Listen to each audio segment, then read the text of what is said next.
Chers frères et sœurs, chers amis, aujourd'hui, dernier dimanche d'octobre, selon notre tradition, c'est la fête de la Réformation. Ainsi donc, je vous ai proposé des textes de l'épître de Paul aux Romains, au chapitre 5, les versets 1 à 11, et chapitre 8, versets 14 à 17. Vous savez certainement l'importance que la lecture et l'étude de l'épître aux Romains a eue dans l'expérience spirituelle de Martin Luther, puis chez tous les autres réformateurs au XVIe siècle. Sola gratia, sola fide, sola scriptura, comme on disait alors. Notre salut par la seule grâce de Dieu, notre justification par la seule foi en cette grâce, notre découverte de la bonne nouvelle du salut, de la parole d'amour que Dieu nous adresse en Jésus-Christ par la seule écoute de l'Écriture, de la Bible, plutôt que de la prétendue autorité des chefs de l'Église qui imposeraient des dogmes, ni non plus par notre orgueilleuse prétention à avoir acquis des mérites aux yeux de Dieu par nos œuvres seulement, mais bien plutôt par la parole de Dieu qui reste première. Nous revenons donc à notre texte. Les premiers versets du chapitre 5 de l'épître de Paul que nous avons lus durant ce dimanche nous invitent ce matin à réfléchir, à méditer sur ce qui a inspiré Luther et les autres réformateurs, ce qui a révolutionné la vie de tant d'hommes et de femmes depuis des siècles, d'un Luther, d'un Karl Barth, de bien des théologiens et de bien des chrétiens. Le premier verset du chapitre 5 a fondé et a inspiré la grande découverte théologique, la géniale intuition des premiers réformateurs du XVIe siècle, cette révolution qu'on a appelée la justification par la foi. Étant justifiés par la foi, dit Paul, nous avons la paix avec Dieu par notre Seigneur Jésus-Christ. Et c'est ce dont je veux m'entretenir avec vous ce dimanche.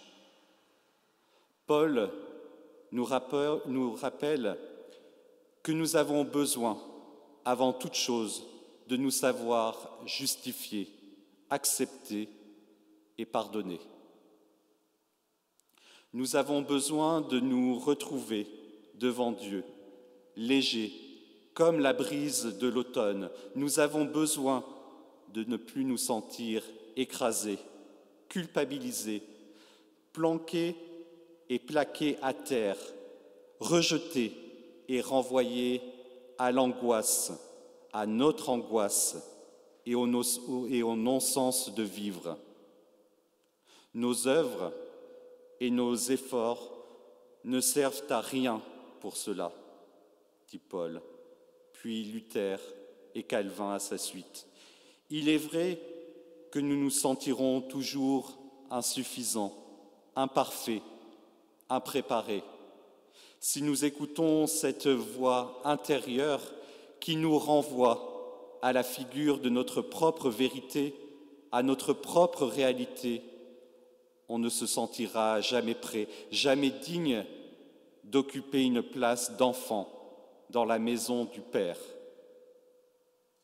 Soyons honnêtes, ce ne sont pas les petits efforts que nous pouvons faire pour aimer notre prochain ou aimer Dieu, ce ne sont pas les petits gestes, les petites actions où se cachent souvent des sentiments mêlés d'égoïsme, d'autosatisfaction, d'intérêts sournoisement cachés aux autres et à nous-mêmes, qui pourrait nous procurer une véritable justification, une paix et un apaisement.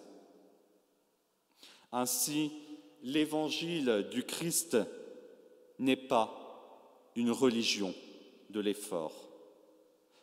L'évangile du Christ n'est pas une morale et de l'engagement. La seule chose qui a pu sauver le Fils prodigue, ce n'est pas son retour ni sa repentance, c'est l'amour de son Père. Son Père n'avait pas cessé de l'aimer. Nous aussi, comme des fils prodigues, nous exprimons parfois notre insuffisance, nos doutes sur nous-mêmes, notre interrogation perplexe sur le sens de notre vie. Suis-je digne? Suis-je justifié de ma vie? Suis-je reçu ou recalé au grand examen de la vie? Aujourd'hui, nous recevons l'assurance que nous sommes justifiés et pacifiés. Justifiés par la foi, nous avons la paix avec Dieu, nous dit Paul. Mais pourquoi par la foi? Faudrait-il donc croire à des dogmes irrationnels et fantaisistes pour être justifiés? Non, bien sûr, puisque la foi, ce n'est pas la croyance en des dogmes. La foi, c'est la confiance, c'est notre réponse confiante à l'amour de Dieu. Croire, c'est dire oui à celui qui me dit « je t'aime ». Jésus-Christ, c'est la lettre d'amour que Dieu m'a envoyée. Il est le messager de Dieu, l'envoyé de Dieu. Le cadeau d'amour que Dieu m'a fait. Recevrai-je alors le Christ dans ma vie? Accepterai-je ce cadeau? La foi, c'est cela. C'est ce cadeau que Dieu me fait. Croire que celui qui me dit « je t'aime » dit vrai. La foi, c'est croire que lorsque Dieu t'a créé, qu'il nous a créés, il y avait à côté de lui pour l'aider cette petite fille appelée sagesse, dont parle Proverbe 8. L'Éternel me possédait au commencement de son activité, moi la sagesse. J'étais à l'œuvre auprès de Dieu, et je faisais de jour en jour ses délices, jouant devant lui tout le temps. La foi, c'est croire que Jésus est totalement présent dans ma vie, totalement présent à mon aventure terrestre. Je ne suis donc pas justifié par quelques bonnes actions, mais seulement parce que j'ai laissé entrer dans ma vie ce grand amour qu'est Jésus-Christ. Je suis justifié parce que je suis habité désormais par un tout autre. Ma vie a reçu la lumière éternelle. Maintenant je sais que je suis aimé, je suis en paix avec Dieu, avec les autres, avec moi-même.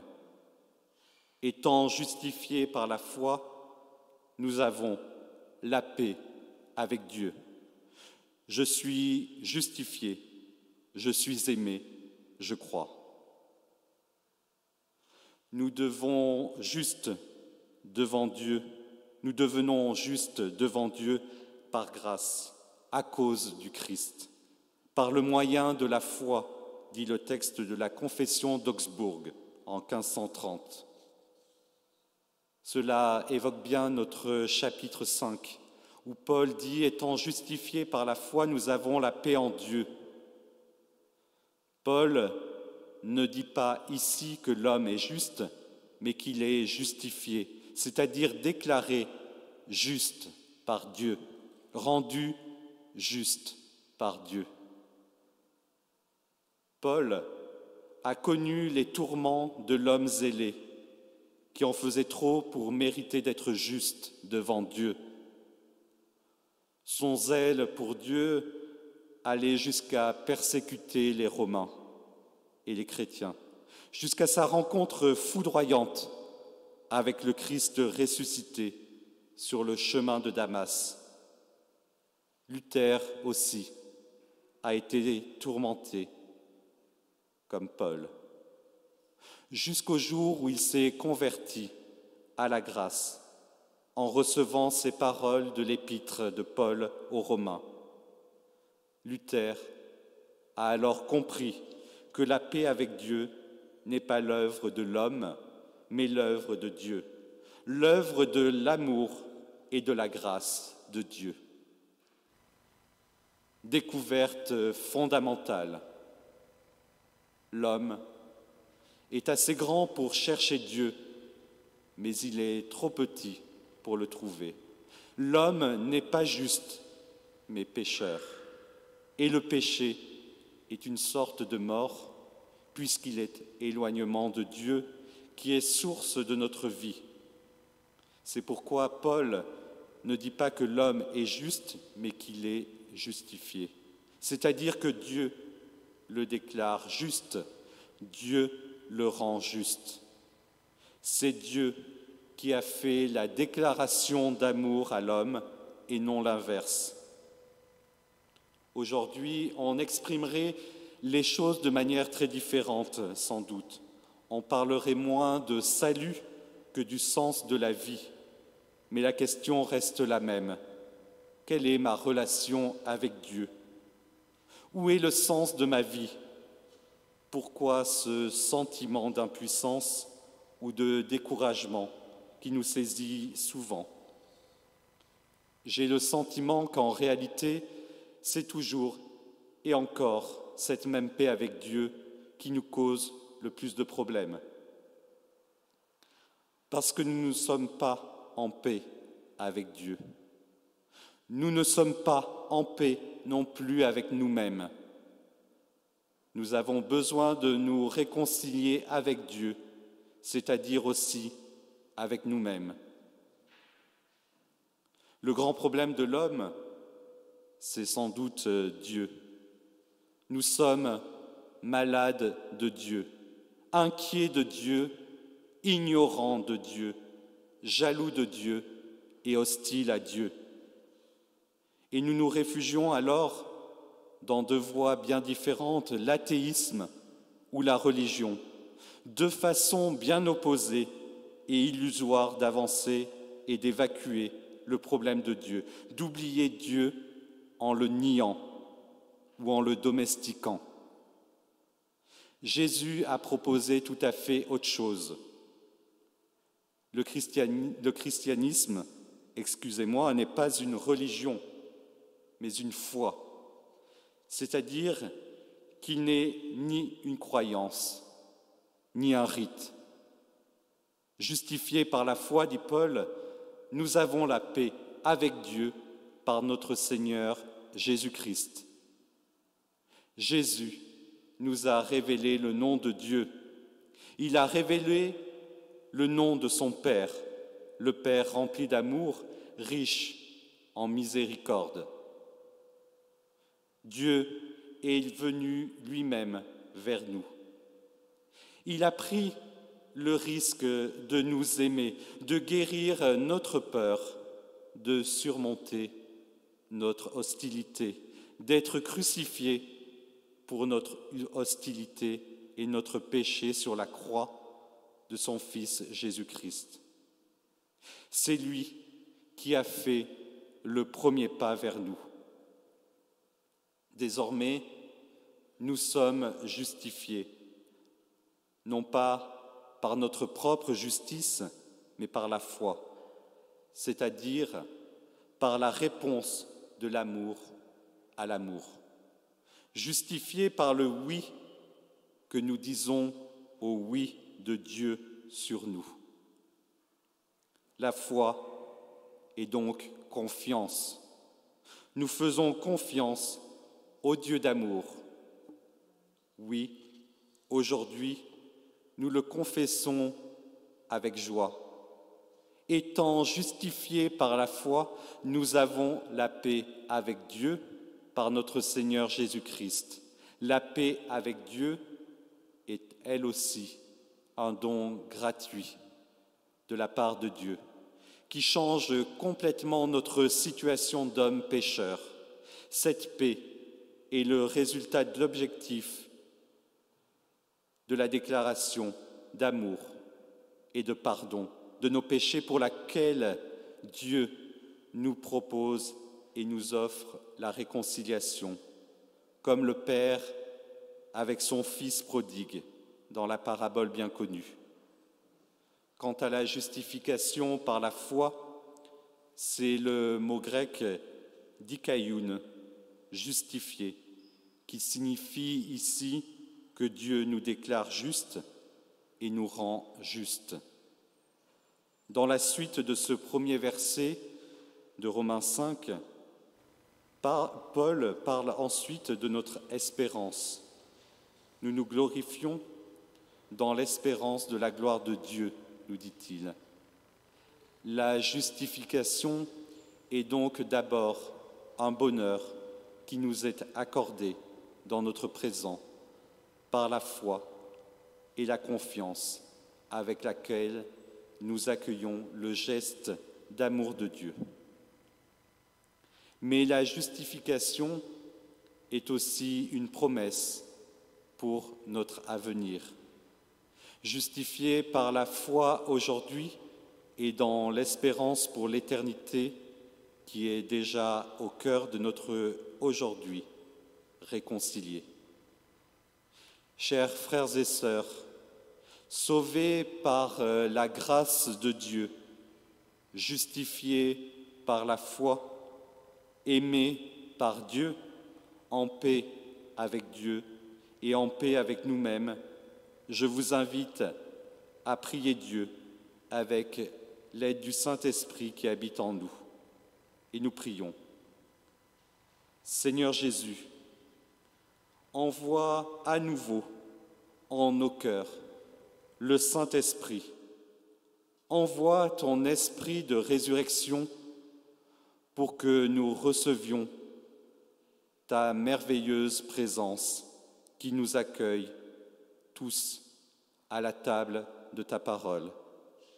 Que nous recevions ce cadeau d'amour que le Père nous fait en donnant au monde son Fils unique, afin que quiconque croit en lui ne périsse pas, mais qu'il ait la vie éternelle. Justifiés par la foi, nous sommes en paix, dans la paix du Dieu d'amour. Oui, Seigneur Jésus, sois au milieu de nous, toi qui as dit « Je suis avec vous tous les jours, jusqu'à la fin du monde », et que le Saint-Esprit de Dieu, ton esprit de résurrection, nous ressuscite maintenant et nous conduise à la vie éternelle. Amen.